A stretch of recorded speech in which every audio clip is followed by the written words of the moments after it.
Assalamualaikum warahmatullahi wabarakatuh. Kami dari kelompok 1 ingin mempresentasikan analisis kebijakan dividen pada PT Telekomunikasi Indonesia Tbk. Yaitu sebelum memulai, saya akan memperkenalkan diri saya terlebih dahulu. Saya Muhammad Iqbal Tawakal dengan NIM C1E1 022 028. Selanjutnya, Dan saya Saka Rizky Pratama dengan NIM C1E 1220008. Saya Muhammad Aksal Zarif dengan NIM C1E22002. nah selanjutnya materi akan disampaikan oleh Aksal. Untuk kebijakan dividen merupakan kebijakan yang berkaitan dengan keputusan perusahaan untuk membagi laba yang dihasilkan dalam bentuk dividen kepada pemegang saham atau memegangnya sebagai laba ditahan untuk investasi lagi. Salah satu perusahaan yang membagikan dividen adalah PT Telekomunikasi Indonesia Persero Tbk. Setiap tahun PT Telekomunikasi Indonesia Persero Tbk membagikan dividen sesuai dengan yang telah ditetapkan dalam rapat umum pemegang saham atau RUPS. Proporsi dari dividen yang dibagikan berbeda-beda sesuai kepemilikan saham.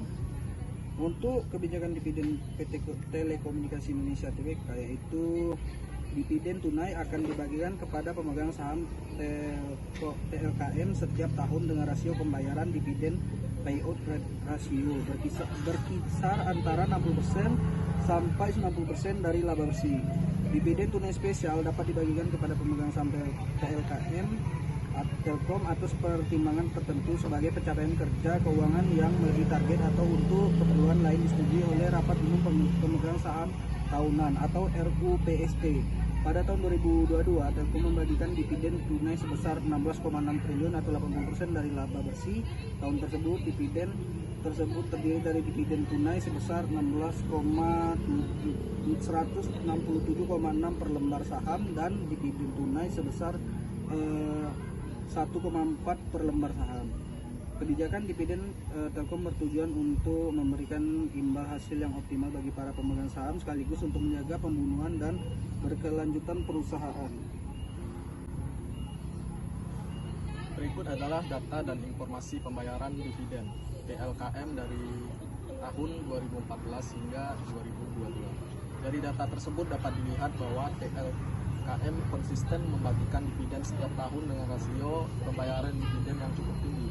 Hal ini menunjukkan bahwa TLKM adalah perusahaan yang sehat dan mampu menghasilkan keuntungan yang cukup besar. Untuk perhitungan return dividen, yaitu return dividen adalah rasio antara dividen yang diterima oleh pemegang saham dengan harga saham. Return dividen dapat dihitung dalam menggunakan rumus-rumus berikut. Return dividen sama dengan dividen per saham atau dibagi harga saham dikali 100%. Berdasarkan data yang tersedia, dividen per saham PT Telkom Indonesia untuk tahun ini adalah pada buku 2023 adalah 860. Harga saham Telkom pada tanggal 17 November 2023 adalah Rp4.700. Dengan demikian, return dividen TLKM untuk tahun buku 2023 adalah sebagai berikut. Return dividen sama dengan 860 dibagi 4.700 dikali 100 sama dengan 1,40%. Return dividen TLKM berlaku untuk 2023 sebesar 18%.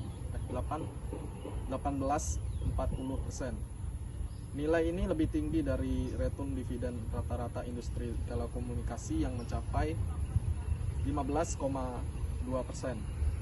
Baiklah, selanjutnya adalah return dividen dari PT Telekomunikasi Indonesia Tbk periode 2014 sampai 2013.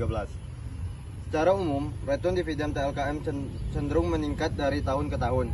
Hal ini menunjukkan bahwa perusahaan memiliki kinerja yang baik dan mampu memberikan dividen yang menarik bagi para pemegang saham. Contoh analisis datanya ada di tabel berikut. Selanjutnya ada risiko kebijakan dividen bagi perusahaan.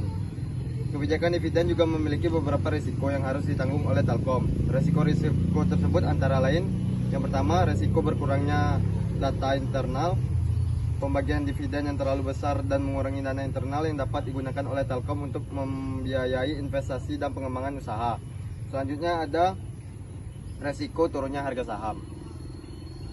Pembagian dividen yang terlalu besar dapat membuat harga saham Telkom turun. Hal ini karena investor cenderung untuk menjual saham Telkom untuk mendapatkan dividen. Nah, yang terakhir ada risiko tidak dapat memenuhi kewajiban keuangan. Pembagian dividen yang terlalu besar dapat membuat Telkom tidak dapat memenuhi kewajiban keuangannya, seperti pembayaran utang atau pajak. Hal ini dapat berdampak negatif terhadap reputasi dan kredibilitas Telkom. Baiklah, hanya itu yang dapat kelompok kami sampaikan dalam analisis kebijakan dividen pada PT Telekomunikasi Indonesia Tbk. Sekiranya ada salah kata, kami mohon maaf, dan jika ada pertanyaan buat teman-teman bisa tanyakan di kolom komentar. Baiklah, kami tutup dengan wassalamualaikum warahmatullahi wabarakatuh.